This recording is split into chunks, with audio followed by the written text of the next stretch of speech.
Hey YouTube, recently I've been watching a lot of videos and reading a lot about the Old Testament times, about the history, and I come to the realization that world history is a lot stranger than we've been led to believe.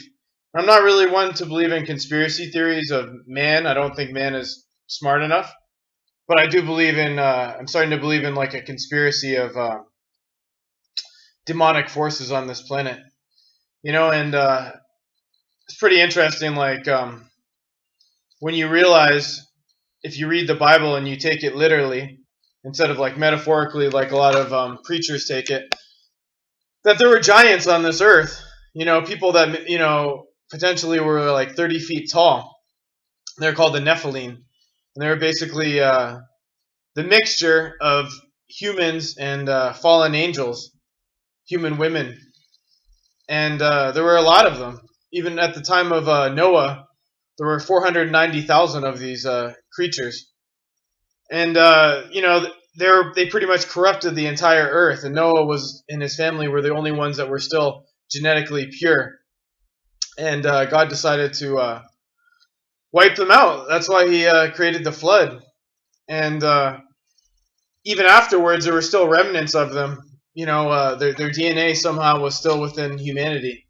And that's why God commanded the Israelites to wipe out certain races, including all the women and children, because they weren't actually humans. And you see Goliath, he was a giant.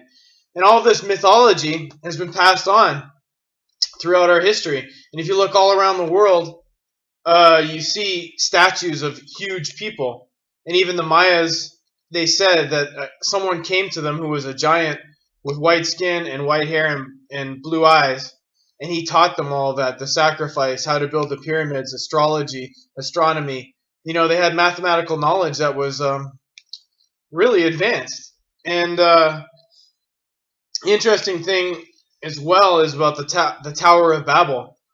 That wasn't a earthly structure. It was actually an interdimensional portal where they were trying to reach heaven, but not physically.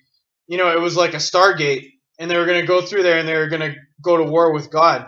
And that's why God separated all the people. And at that time, the earth was one piece. It was Pangea, and that's when it all split apart. And if you look all around the world, like I said, there's statues of giants. There's pyramids all around the world. There's hieroglyphics of humans mixed with animals. And that was part of it as well, that the Nephilim and the fallen angels were causing genetic mutations. And a lot of people believe that they created the dinosaurs, and that we were walking on Earth at the same time as the dinosaurs. And that's why God says even the animals were corrupted. And it's all happening again. Now scientists are trying to mix animal and human DNA. And the mark of the beast, I believe, will be something genetic that actually changes you, where you will no longer be human. I don't know. I probably lost a lot of people. I know a lot of people aren't into this. But if you are, it'd be interesting to hear your comments. To me, it's like it made me fascinated with the Bible again, and it ties up a lot of history that I never really believed, like the official version of history. And I'm not saying that all of that's true, and I haven't read the Book of Enoch yet, but I want to read that. And I don't know. Does anybody know more about it? Thanks.